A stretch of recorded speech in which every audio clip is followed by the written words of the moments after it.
Greek দার্শনিক Aristotle বলেন, man is by nature a political animal. মানুষ স্বভাবতই একটি রাজনৈতিক জীব। মানুষ চাইলে রাজনীতির বাইরে যেতে পারে না। রাজনীতিটা কি? রাজনীতি হলো সমাজের ক্ষমতা, কর্তৃত্ব, ন্যায়, স্বার্থ এবং সিদ্ধান্ত গ্রহণের একটি সমষ্টিগত প্রক্রিয়ার নাম। রাজনীতি এমন একটি ক্ষেত্র যেখানে কেবল মানুষ শাসিত হয় না, বরং মানুষ সমাজের নিয়ম, কাঠামো, সংগঠন এবং ভবিষ্যৎ গঠনের প্রক্রিয়ায় প্রত্যক্ষ অথবা পরোক্ষভাবে অংশগ্রহণ করে। রাজনীতি সমাজে কীভাবে কাজ করে আমরা আজকে সেই বিষয়টি জানব। রাজনীতি মূলত সমাজের 3টি স্তরে কাজ করে। 1. Human nature, 2. Power structure, 3. Justice and collective purpose. অর্থাৎ 1 নম্বর মানব স্বভাব, 2 নম্বর ক্ষমতা ও কাঠামো, 3 নম্বর সমাজের ন্যায় ও উদ্দেশ্য।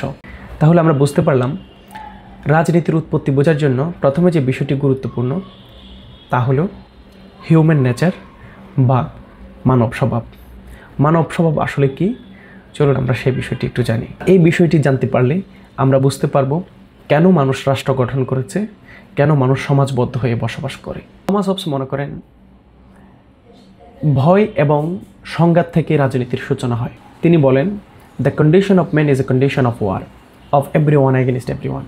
মূলত মানুষ পারস্পরিকভাবে সংঘাতমুখী এবং প্রতিযোগিতামুখী। তিনি মনে করেন মানুষ স্বভাবতই স্বার্থপর। মানুষের স্বভাব নিয়ে থমাস হবসের আরও একটি জনপ্রিয় মন্তব্য রয়েছে। তিনি বলেন, man is A wolf to man, অর্থাৎ মানুষ মানুষের জন্য নেকড়ের মতো। নেকড়ে কেমন সেটা তো জানেন, ভয়ঙ্কর একটা চরিত্রের একটা প্রাণী। এবং মানুষের স্বভাবের সাথে যে তিনি নেকড়ের স্বভাবের বা নেকড়ের একটা তুলনা করেছেন, এটার বাস্তবতা বা অস্তিত্ব আমরা আমাদের সমাজের দিকে তাকালে কিছুটা অনুভব করতে পারি। যেমন মানুষ প্রতিযোগিতা দেয় সম্মানের, যশ, নাম, খ্যাতি, এবং মানুষ প্রতিযোগিতা দেয় অর্থবৃত্তির। এবং সময়ে সময়ে এই সকল প্রতিযোগিতায় মানুষ এতটাই মোহগ্রস্ত হয়ে যায় সেটা সংঘাতের রূপ নেয় এবং সেটা সময়ে সময়ে প্রাণহানি ঘটায়। মানুষ দলবদ্ধ হয়ে একে অপর উপর হামলা করে। যেমন আমাদের এখনকার বাস্তবতায় যদি এই আধুনিক যুগও আমরা যদি চিন্তা করি, তাহলে আপনি ব্রাহ্মণবাড়িয়ার দিকে তাকান, সেখানে মানুষ গোষ্ঠীগত একটা সংঘাত এখনও আছে।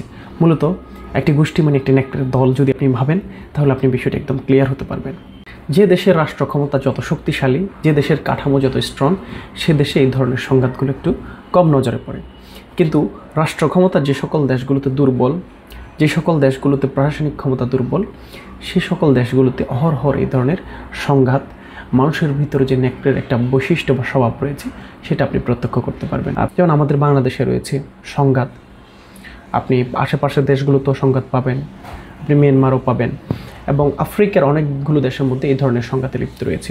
অর্থাৎ তিনি যে বলেছেন man is A wolf to man, অর্থাৎ মানুষ মানুষের জন্য নেকড়ের মতো, সেই স্বভাবটা আপনি পৃথিবীর অসংখ্য দেশে আপনি চোখ বুলালে দেখতে পাবেন। প্রতিযোগিতা, ভয় এবং সম্মান ও ক্ষমতার লালসা মানুষকে সংঘাতের দিকে ঠেলে দেয়। আর এই সংঘাত থেকে বাঁচতে মানুষ রাজনীতির কাঠামোতে রাষ্ট্র বা সমাজের উৎপত্তি ঘটিয়েছে। অ্যারিস্টটল মনে করেন মানুষ নৈতিক এবং রাজনৈতিক প্রাণী। মানুষ স্বভাবতই সমাজবদ্ধ হয়ে বসবাস করতে পছন্দ করে। মানুষ আসলে সামাজিক প্রাণী। এবং অ্যারিস্টটলের মন্তব্যের দিকে যদি আপনি খেয়াল করেন, আপনি বুঝতে পারবেন তিনি মনে করেন man is by nature a political animal. মানুষ স্বভাবতই রাজনৈতিক জীব। মানে তিনি মানুষের স্বভাবের সাথে রাজনীতিটাকে সম্পৃক্ত করেছেন। অ্যারিস্টটল মানুষের স্বভাবের 3টি গুণকে রাজনীতির ভিত্তি হিসেবে দেখেন। 1. যুক্তি, 2. নৈতিকতা, 3. ভাষা। প্রতিটি সমাজের আলাদা যুক্তি রয়েছে। আমাদের এই সমাজটাকে, বাংলাদেশি সমাজকে ভারতীয় সমাজ থেকে আলাদা করেছে তার নিজস্ব একটি যুক্তি, এবং মিয়ানমার থেকে আলাদা করেছে তার নিজস্ব একটি যুক্তি। আর যে সমাজকে যুক্তি, নৈতিকতা অথবা ভাষা আলাদা করতে পারেনি, সেই সমাজ সবসময় এক হয়ে যাওয়ার চেষ্টা করে বা এক হয়ে যাওয়ার জন্য সংঘাত করে। যেমন আপনি পাকিস্তানের ওয়াজিরিস্তান এবং আফগানিস্তানের যে ডুরান্ট লাইন আছে, এই দুটি সমাজ কিন্তু একই, ভাষা কিন্তু একই, নৈতিকতাও একই, কিন্তু এটাকে জোরপূর্বক খণ্ডিত করা হয়েছে। এই জন্য আজকে দীর্ঘদিন ধরে এই সংঘাত চলমান। এখন এই সংঘাতটা এসে লেগেছে আফগানিস্তান এবং পাকিস্তানের মধ্যে। তো প্রত্যেকটা সমাজের এরকম যুক্তি আলাদা, যে যুক্তিগুলো সমাজটাকে আলাদা করে। দ্বিতীয় হচ্ছে নৈতিকতা। আপনার হিন্দু সমাজের নৈতিকতা একরকম, মুসলিম সমাজের নৈতিকতা একরকম, খ্রিস্টান সমাজের নৈতিকতা আরেক রকম। এই নৈতিকতা ভিন্ন হওয়ার কারণে আবার রাষ্ট্র এবং সমাজ আলাদা হওয়ার চেষ্টা করে। যেমন ভারতের ত্রিপুরা রাজ্য এবং ভারতের যে সেভেন সিস্টার, এখানে খ্রিস্টান আধিক্য অঞ্চল, এই জন্য তারা হিন্দু শাসিত রাষ্ট্র থেকে তারা তাদের স্বাধীনতা চায়, আলাদা হতে চায়, কারণ নৈতিকতায় তারা আলাদা। এরপর আসেন ভাষাগত দিক থেকে যদি চিন্তা করেন, ভাষা যদি আলাদা হয় তাহলে আপনার রাষ্ট্র বা সমাজ আলাদা হওয়ার সম্ভাবনা আছে। ভাষার ক্ষেত্র কেমন, আপনার শুধু যুক্তি এবং নৈতিকতায় এক হলে চলবে না, আপনাকে ভাষার দিক থেকেও কাছাকাছি বা এক হতে হবে। যেমন ভারতীয় উপমহাদেশ ভাগ হলো ধর্মীয় নৈতিকতার ভিত্তিতে। তাহলে ধর্মীয় ভিত্তিতে যদি ভাগ হয়ে থাকে তাহলে বাংলাদেশ থেকে তো আর পাকিস্তান হওয়ার কথা না। 1952 সালে আমাদের দেশের মানুষ তার নিজের মাতৃভাষার জন্য প্রাণ দিয়েছে, যেটা পৃথিবীতে একটি বিরল ঘটনা। এবং এই 21 ফেব্রুয়ারি আন্তর্জাতিক মাতৃভাষা দিবস আমাদের এই গৌরবময় ইতিহাসকে ধারণ করেই তৈরি হয়েছে। আবার আমাদের এই ভাষাকে কেন্দ্র করে অসংখ্য গান রচিত হয়েছে। ওরা আমার মুখের ভাষা কাইরা নিতে চায়, ওরা কথার কথায় শিকল পরায় আমাদেরই হাতে পায়। এই যে বিষয়গুলো কীভাবে এসছে, একটা জাতি গঠন, একটা রাষ্ট্র গঠনের ক্ষেত্রে এই তিনটা জিনিস খুবই গুরুত্বপূর্ণ হিসেবে অ্যারিস্টটল মনে করেন। মানুষের স্বভাব সম্পর্কে রুশো একটি ভিন্ন অবস্থান নিয়েছেন। রুশো মনে করেন মানুষ স্বভাবতই নিষ্পাপ এবং ভালো, এবং সমাজ ক্রমাগতই মানুষকে দূষিত করতে থাকে। তিনি মন্তব্য করেন, man is born free and everywhere he is in chain. মানুষ স্বাধীনভাবে জন্মগ্রহণ করে এবং সে সবসময় একটা শৃঙ্খলার ভিতরে থাকে। রুশোর কাছে মানুষের স্বাভাবিক বৈশিষ্ট্য সরলতা, করুণা, নির্লোভ জীবন। এসব রাজনৈতিক ভিত্তি হতে পারত যদি সমাজ মানুষকে দূষিত না করত। তাই রুশোর মতে রাজনীতি হলো মানুষের জন্মগত ভালো স্বভাবকে পুনরুদ্ধার করার প্রচেষ্টা। অতএব আমরা বুঝতে পারলাম মানুষ সমাজবদ্ধ হয়ে বসবাস করার পেছনে মানুষের স্বভাবই মূলত কাজ করে, এবং এই স্বভাবের অনেকগুলো বিষয় আছে যা মানুষের সমাজকে পরিচালিত করে। তার মধ্যে একটি হচ্ছে ভয়, যা ক্ষমতার সৃষ্টি করে। 2, যুক্তি, যা মানুষের অধিকার সৃষ্টি করে। আপনি সমাজে বসবাস করেন, একবদ্ধ হয়ে বসবাস করবেন, আপনার যুক্তিটা কী? আপনাকে নিরাপত্তা দিতে হবে, আপনার অর্থনৈতিক ফিনান্সিয়াল একটা কোলাবোরেশন থাকতে হবে। এই ধরনের অনেকগুলো যুক্তি থেকে সমাজবদ্ধ হওয়া।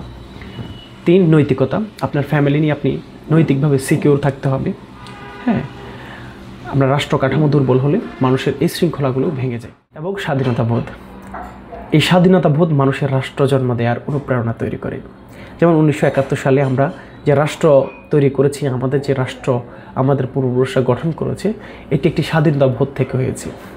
আপনি যখন গণমানুষের স্বাধীনতাকে লুণ্ঠিত করবেন, আপনি যখন মানুষের স্বাধীনতার টুটি চেপে ধরবেন, আপনি 16 বছর 17 বছর ক্ষমতা আঁকড়ে ধরে থাকবেন, আপনি নিশ্চিত থাকতে পারবেন যে আপনার এই ক্ষমতা, আপনার এই সিংহাসন অবশ্যই ছায়ে পরিণত হবে।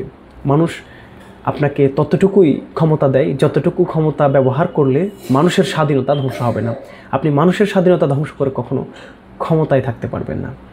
এজন্য আপনি যদি মানুষের অবস্থান বা মানুষের স্বাধীনতা আপনি যদি সামাজিকভাবে খর্ব করেন, তাহলে আপনার মেম্বারে চেয়ারম্যানই চলে যাবে। আপনি যদি একটা রিজিয়নে বা একটা থানায় করেন তাহলে এই ঘটনা, তাহলে আপনার এমপিত্ব চলে যাবে। আপনি যদি রাষ্ট্রীয় পর্যায়ে করেন তাহলে আপনার রাষ্ট্র সিংহাসন চলে যাবে। তো আমাদের সবাইকে এই বিষয়গুলো মাথায় রাখা উচিত, আমরা যারা রাজনীতি করি বিশেষ করে, এবং সাধারণ মানুষকে এই বিষয়গুলো খুব গুরুত্বের সাথে এই নলেজগুলো রাখা উচিত, যেন রাষ্ট্রের পরিচালক নির্ধারণের ক্ষেত্রে, সমাজের পরিচালক নির্ধারণের ক্ষেত্রে আমরা যেন সচেতন হই।